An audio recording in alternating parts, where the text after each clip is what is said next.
If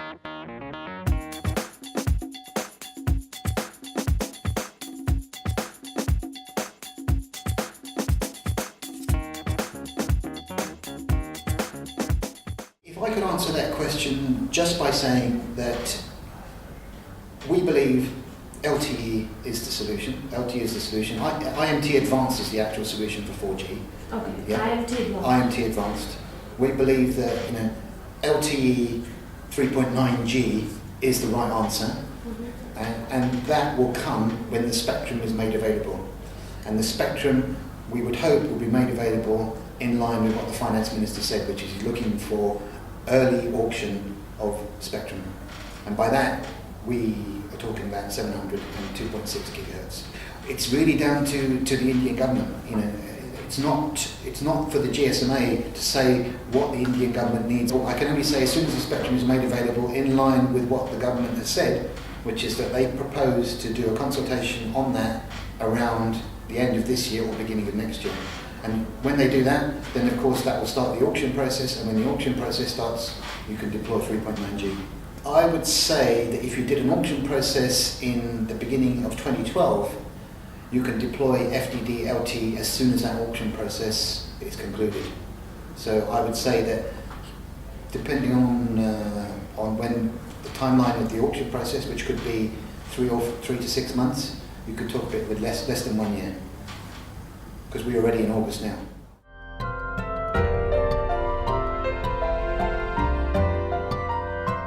If you look at the National Broadband Plan and its objectives, they have to reach 160 million broadband connections by 2015, is the target of the National Broadband Plan. Now clearly, you can't reach that target without using wireless broadband, because the state and national optical fibre will extend to 250,000 villages. The access mechanism must be wireless, in order to achieve that target. So if that's the case, then of course you need infrastructure, which of course comes from indigenous manufacturers as well as international manufacturers, and you also need particularly low-cost tablet devices so rural consumers can take benefits from the broadband service. So 700 megahertz allows you to deploy the infrastructure. So if we think about the 700 megahertz, that allows you to deploy the base stations into rural areas, provides good in-building coverage, provides penetration in building in rural areas. It also allows you to deploy LTE and high speed. And because you have the fewer base stations, that means the cost is lower, hopefully, for consumers. But you will also need devices that are attractive to rural consumers.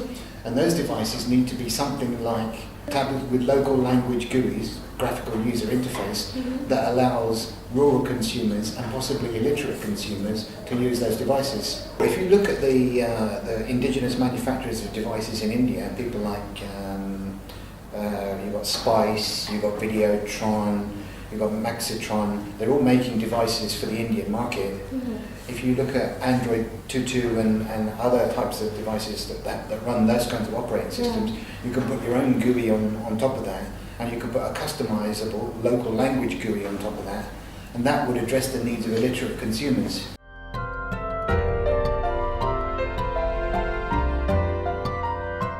I think there's a different market for different devices. I do think that the high-end devices such as the iPhone and other devices will be attractive to urban consumers in India as per normal. But what I mean is that when we're talking about low-cost tablet-style devices, or devices that the government wish to use as part of our initiative to provide computers for all, for education or for healthcare or for UID services, then in that case you'll have a particular kind of low-cost tablet device which will rely on the broadband infrastructure provided at 700 megahertz. And then on top of that, you will have this low-cost device with a customizable local language GUI to address the particular market where you have people that may not necessarily be literate in order to use text-based services. So in those cases, they may just have a GUI. So if I could give you an example, a farmer, for instance, wanting to know the weather in their particular area would just press a particular button in a particular language in the state in which they're in, and they would get weather information. If they pressed another button, they may get details of insecticide. If they press another button, they may get details of what's a good time for planting and when the rains are expected. And then of course you could carry on taking that same analogy to, what's the best price for food or for a different wheat product and so on. And that's why I think there's different markets and different kinds of devices for different kinds of people.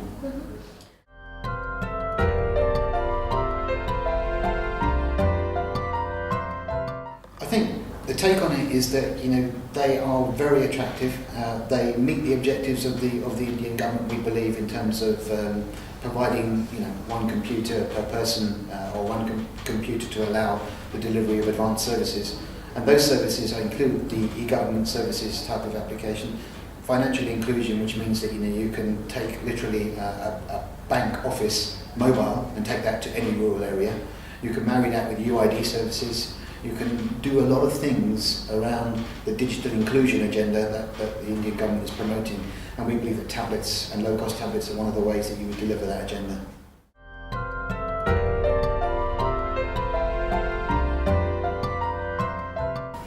Yeah, I think that if you see how data demand in any market, whether that's developing, emerging or developed, grows once you roll out data services, you see that the data demand roughly doubles every few months.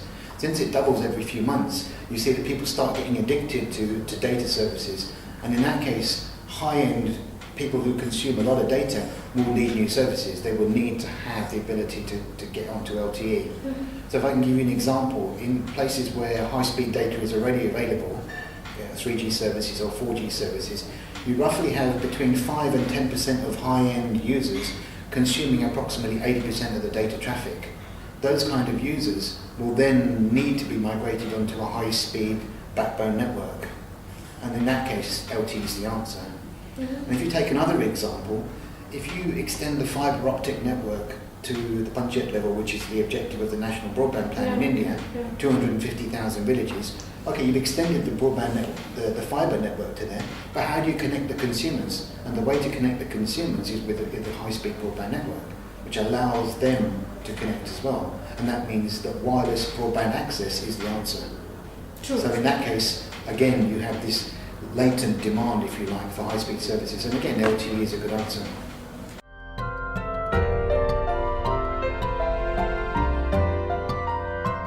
Yeah, I think the manufacturers play a crucial role in this particular scenario. So again, if I can give you my thoughts on this, if you look at the 700 megahertz spectrum band, and you look at India's role in terms of rollout of that, India can take a lead because 700 megahertz is not currently used in India by the broadcaster, by Doordarshan. Yeah, so they're much lower down the frequency band. So again, you have the opportunity to be a leader in Region 3. ITU Region 3 includes India, China, Japan, New Zealand, Australia. So all the Region 3 countries can be, if you like, led by the fact that India could move first because it's not using the spectrum. It then uses a band plan which is harmonized. And since it uses a band plan that's harmonized, it gives a chance for Indian manufacturers to produce equipment not only for its home market, but for the export market as well. And then if you look at the low-cost tablets, it gives a chance for indigenous manufacturers to come up with a low-cost tablet not only for Indian consumers with a customizable local language GUI, but also to sell the same product with a customizable local language GUI for use by other markets in the region. Like Japan, like China.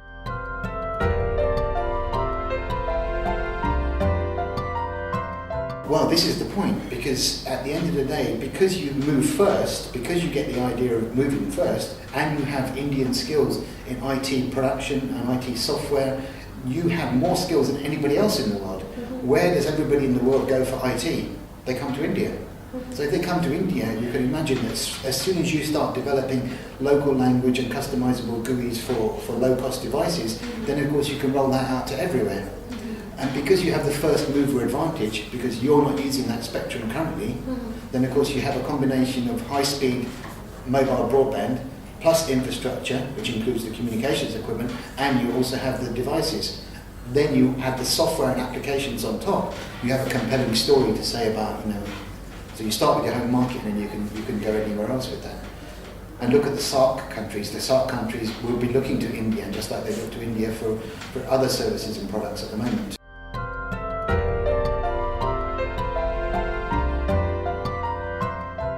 So harmonisation activity is really around what happens at the ITU.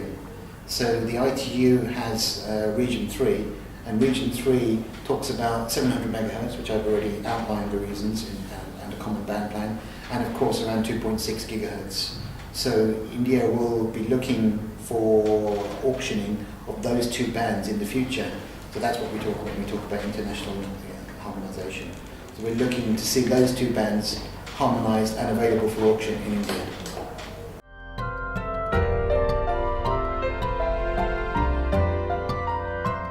When will it happen? Of course, it's dictated to by what the Indian government decides. The finance minister went on record in June to say that he's looking to auction the spectrum off. So let's see when India is able to do that. And of course, we would encourage them to do that as soon as these two bands. We would encourage the government to do that as soon as possible.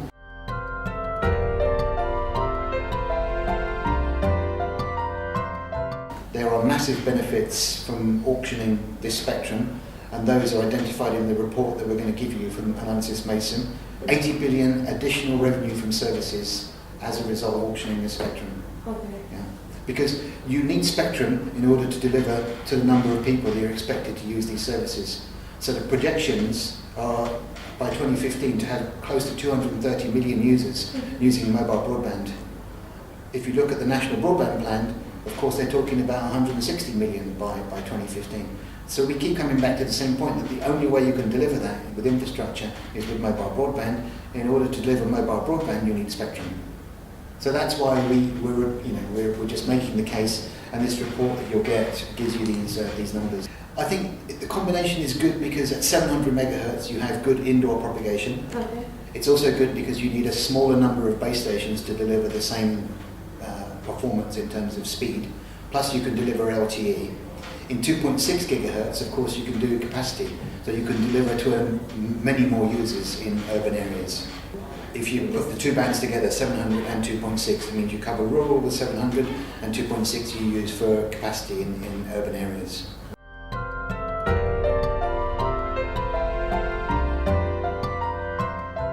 Open source, of course, drives many initiatives and many agendas, and I would totally sympathise if that's the objective of the Indian government. We don't take a position on particular software, whether it be open source or other types of software.